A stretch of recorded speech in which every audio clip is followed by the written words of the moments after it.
যারা এখন মিছিল করছেন এরা কি বিদেশ থেকে আসছেন, এরা বাংলাদেশেই ছিল। তো 5ই আগস্টের সময় লোকগুলা কোথায় ছিল? 5ই আগস্ট পরবর্তী এত দিন গেল, এই লোকগুলা কোথায় ছিল? তখন তারা কোনো প্রতিবাদ কোনো কিছু করে নাই কেন? হঠাৎ করে তাদের আওয়ামী প্রেম জাগ্রত হয়েছে, হঠাৎ করে তাদের দলের প্রতি আগ্রহ তৈরি হয়েছে, বিষয়টা এমন তো না। আজকে প্রায় 1.5 বছরের বেশি সময় পর হঠাৎ তারা মিছিল করছে কেন? এই কেনটা আপনাদের উত্তরটা খুঁজে বের করতে হবে। তারা হঠাৎ সাহসী হয়ে গেছে, হঠাৎ বীর পুরুষ হয়ে গেছে। কাপুরুষের মতো 18 মাস যারা কম্বলের নিচে গুহার ভিতরে ছিলেন, হঠাৎ করে তারা উঠে এসে এখন মুখে মাস্ক পরে মিছিল করছেন কেন? এই কেনর উত্তরটা আমাদের প্রথম খুঁজতে হবে, নাম্বার 1। নাম্বার 2 হচ্ছে, আমরা দেখেছি যে আওয়ামী লীগ এখন নানাভাবে, কোথাও জামাতের আশ্রয়, কোথাও বিএনপির আশ্রয়, কোথাও নানা এনসিপির আশ্রয়, বিভিন্ন দলের আশ্রয়ে তারা আশ্রয় খুঁজছেন।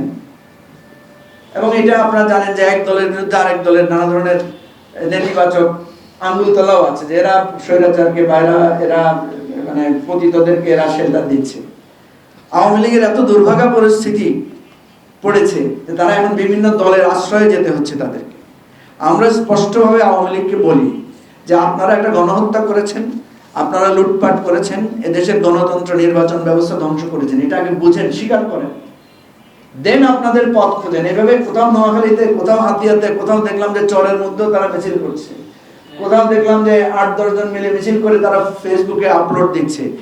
এটা আওয়ামী রাজনীতির বৈধতা তৈরি করবে না, বরং আওয়ামী লীগকে বাংলাদেশে একটা দুর্বল অবস্থানই প্রকাশ করবে। এবং নোয়াখালীতে আপনি দেখবেন হয়তো আগামী কয়েকদিনে ব্যাপকভাবে পুলিশি ধরপাকড় হবে এবং বহু যারা মিছিলে ছিল তারাও অ্যারেস্ট হবে, যারা মিছিলে ছিল না তারাও অ্যারেস্ট হবে।